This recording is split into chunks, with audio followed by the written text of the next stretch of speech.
गांव का नाम था चंदनपुर। दिन में ये गांव बिल्कुल आम लगता था, लेकिन जैसे ही सूरज ढलता यहाँ की हवा भी डर की भाषा बोलने लगती थी।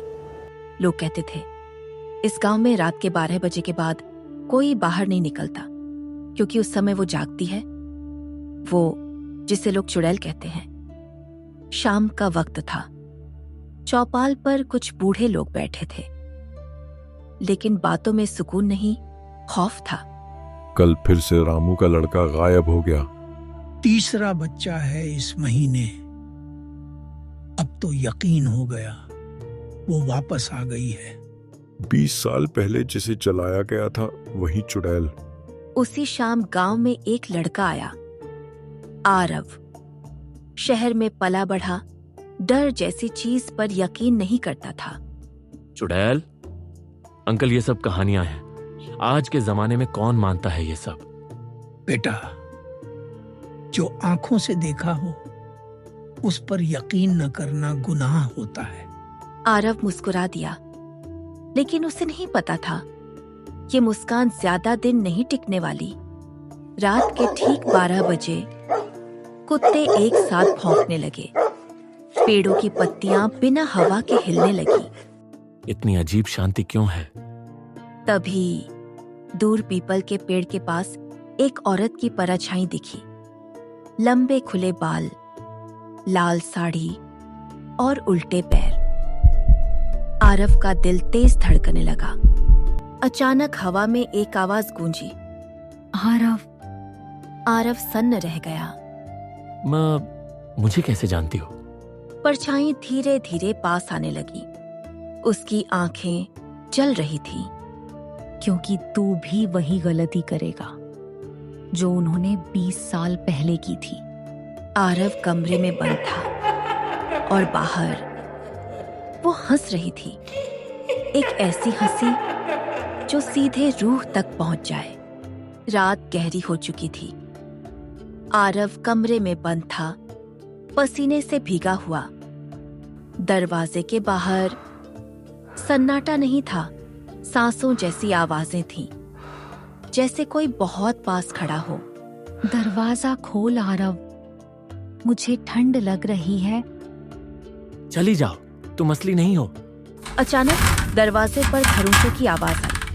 लकड़ी के टुकड़े गिरने लगे।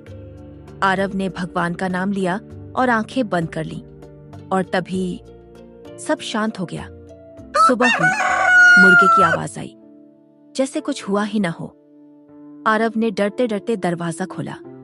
दरवाजे पर लाल रंग के हाथों के निशान थे। ये सपना नहीं था। गांव की सबसे बूढ़ी और रहस्यमयी औरत थी, दाई अम्मा। लोग कहते थे वो सब जानती है पर बोलती कम है। आरव उसके घर पहुंचा। अम्मा, सच बताओ, 20 साल पहले क्या हुआ था? दाई अम्मा की आंखें भर आईं। जिसे तुम चुड़ैल कहते हो बेटा, वो कभी माँ थी, पत्नी थी और बेगुनाह थी। 20 साल पहले उसी गांव में रहती थी एक औरत, सावित्री। सीधी सादी पर थोड़ी अलग। उसकी आंखें गहरी थीं और वो जड़ी बूटियों से इलाज करती थी। ये जादू करती है। मेरे बच्चे की तबीयत बिगड़ी इसके बाद। डर धीरे धीरे नफरत में बदल गया। एक रात पंचायत बैठी। ये औरत गांव के लिए खतरा है, इसे खत्म करना ही होगा। मैं बेगुनाह हूँ, मेरे बच्चे को छोड़ दो। उसकी गोद में एक 6 महीने का बच्चा था, लेकिन भीड़ अंधी हो चुकी थी। पीपल के पेड़ के नीचे लकड़ियां रखी गईं, आग जलाई गई। अगर मैं चुड़ैल हूं तो मेरी आत्मा लौटेगी और जो दोषी है उसे नहीं छोड़ेगी। आग की लपटों में उसकी आवाज दब गई और उसी रात उसका बच्चा भी गायब हो गया। दाई अम्मा रो रही थी। आरव, वो बदला नहीं चाहती। तो फिर वो बच्चों को क्यों उठा रही है? क्योंकि वो अपना बच्चा ढूंढ रही है। उसी रात आरव के कमरे की खिड़की अपने आप खुल गई। मेरा बच्चा लौटा दो आरव। मैं नहीं जानता वो कहाँ है। तो फिर हर बच्चा मेरा बच्चा होगा। अचानक गांव के एक घर से बच्चे के रोने की आवाज आई और आरव समझ गया अगला नंबर उसी घर का है। रात फिर लौट आई थी, लेकिन इस बार डर सिर्फ हवा में नहीं था, लोगों की आंखों में था। पूरा गांव जाग चुका था। जिस घर से बच्चे के रोने की आवाज आई थी वो था सरपंच का घर। भीड़ इकट्ठा हो गई। मेरा बेटा, किसी ने मेरा बेटा उठा लिया। वो आ गई है, वो हमें छोड़ने नहीं आई। आरव को अचानक 20 साल पुरानी बात याद आई। अम्मा, उस रात सावित्री का बच्चा कहाँ गया था? दाई अम्मा चुप हो गई। उसकी चुप्पी सबसे डरावना जवाब थी। दाई अम्मा ने कांपते हाथों से आरव का हाथ पकड़ा। बेटा, वो बच्चा मरा नहीं था। उसे गांव से बाहर भेज दिया गया था ताकि सावित्री की आत्मा कभी उसे न पा सके। वो बच्चा कौन था? वो बच्चा तू था आरव। नहीं, ये झूठ है। तेरे हाथ पर जो जलने का निशान है वो उसी आग का है। आरव ने अपनी कलाई देखी। वो निशान हमेशा से था। तभी हवा तेज हो गई, दिए बुझ गए। पीपल के पेड़ से एक दर्द भरी चीख आई। मेरा बेटा। चुड़ैल आरव के सामने खड़ी थी। उसकी आंखों में गुस्सा नहीं, ममता थी। तू जिंदा है। माँ। सारी भीड़ पीछे हट गई। चुड़ैल ने सरपंच की तरफ देखा। तूने मेरा बच्चा छीना, अब तेरा खून देगा जवाब। सरपंच घुटनों पर गिर गया। गलती हो गई, हमें माफ कर दो। जमीन से आग की लपटें निकली। सरपंच चीखता हुआ अंधेरे में समा गया। चुड़ैल ने आरव की तरफ देखा। मेरे साथ चल, इस दुनिया में तेरा कोई नहीं। अगर मैं चला गया तो ये गांव अपने पापों के साथ जिएगा। बिजली चमकी।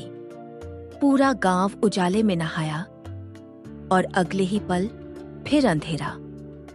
आरव के सामने एक बच्चा खड़ा था, कांपता हुआ, मासूम, जिंदा, और उसके पीछे उसकी मां की आत्मा। भैया, वो मुझे ले जाएगी? आरव ने बच्चे को अपने पीछे कर लिया। नहीं माँ, अब और नहीं। सावित्री की आंखों से खून नहीं, आंसू बहने लगे। 20 साल मैंने आग में जली रूह के साथ गुजारे। हर रात मैंने यही पूछा, मेरा बच्चा कहाँ है? और आज जब वो मिल गया तो तुम उसे इंसान नहीं रहने दोगी? सावित्री, अब बस कर। जो मर गए उन्हें सजा मिल चुकी है, जो बचे हैं उन्हें जीने दे। आरव ने पूरे गांव की तरफ देखा। जिस दिन तुमने डर के नाम पर एक औरत को जलाया, उसी दिन से ये साया पैदा हुआ। अगर आज भी सच नहीं माना तो ये आग कभी नहीं बुझेगी। गांव के लोग डर और शर्म से झुक गए। हमसे बहुत बड़ा पाप हो गया, हमें माफ कर दो। पीपल के पेड़ के नीचे सबने सिर झुका दिया। चुड़ैल की आंखों में अब आग नहीं थी, सिर्फ मां का दर्द था। मैं बदला नहीं चाहती थी, मैं सिर्फ अपना बच्चा चाहती थी। मैं यही हूं मां, अब किसी और बच्चे को मत छुओ। तेज हवा चली। पीपल का पेड़ रोशनी से भर गया। आज के बाद इस गांव में कोई मासूम नहीं मरेगा।